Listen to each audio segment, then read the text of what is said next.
for such time as he might consume. Thank you very much, Madam Speaker. It's a great privilege to be here with my colleagues and participate in honoring our former colleague in this chamber, Wes Watkins. Now, usually when you come down to the floor on an occasion like this, you're armed with all sorts of wonderful prepared remarks and you lay them out. But I'd rather talk about my friend Wes Watkins spontaneously and frankly from a rather unique perspective, because I've run races against him and I've run races for him. And I got to tell you, I never beat him when I ran a race against him, but I was a lot more successful working for him. He is really an extraordinary political figure in and of his own right. As my friend Congressman Bourne mentioned, he served as a state senator. He was a congressman. He ran for governor twice, frankly, nearly getting the Democratic nomination in 1990. Had he gotten that, he undoubtedly would have won the election and been the governor of our state. He ran again in 1994 as an independent, very unusual. And by the way, his congressional district voted for him as a Democrat, voted for him as an independent, and then later voted for him as a Republican. I've never seen, a loyalty directed toward an individual that way.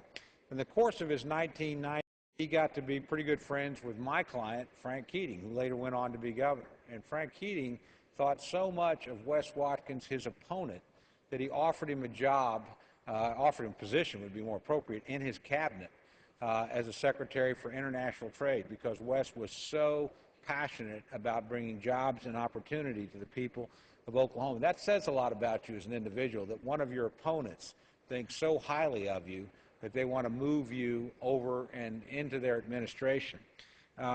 Unfortunately, some of Wes's colleagues in the state Senate in Oklahoma decided that having run as an independent instead of a Democrat, they were not inclined to do that.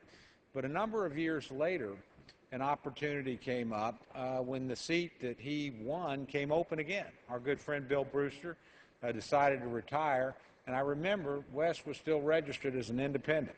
And there were 17 days before the cutoff when you had to choose your party.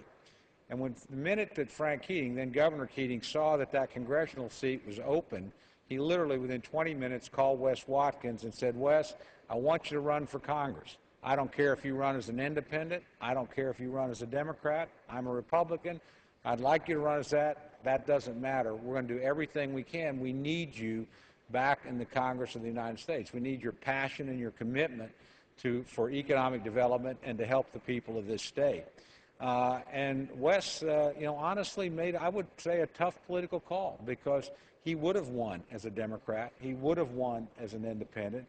He chose to become a Republican for a lot of reasons, but I think partly because he thought we were in the majority then, he would be very effective in that role. And he was. He was an extraordinarily effective congressman for his state. Now, when I think about Wes, you can't think about Wes and not think about Lew Watkins. His partner, his only real political consultant, and quite frankly now a regent at Oklahoma State University, one of the really fine public figures, one of the best classroom teachers I ever saw in my life as a college political science professor. I used to occasionally go and deal with her students, and incredibly fair. And together they have done so much good for our state that they have they're deep in the hearts of the people that they managed to serve. I do want to tell one polling story and one media story about my friend Wes Watkins. When he first decided to run as a Republican, first thing you do, the district was literally registered over 80% Democrat at that time. We did a survey, and in the survey you ask what are called open-ended questions sometimes. What do you like most? What do you like least about this individual? I never saw 97% of the people could tell you something specific about Wes Watkins, all of it positive. He helped my father get a job. He helped bring this business to our community. He helped solve this veterans. It was the most incredibly impressive testimony for an individual's good deeds and using public office in an appropriate way to help people that I've ever seen in my life. We sent the media consultant to travel with him around the district for 3 days. And she came back, and I said, "What did you think?" She said, "In 3 days, I only met one person that didn't call him Wes in every little town." And she said it was actually a young lady, probably about 16 or 17 years. She came up to say, "Mr. Watkins, could I just please shake your hand? Thank you for something you've done for my family." And the consultant said, he just threw her arms around her and said, honey, just call me Wes.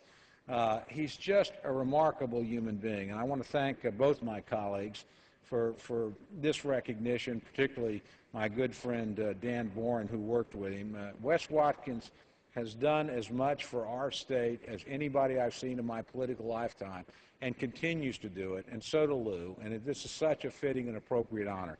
So I'm happy to join my friends as a co-sponsor and look forward to voting for this particular piece of legislation with a great deal of pleasure. And with that, I yield back.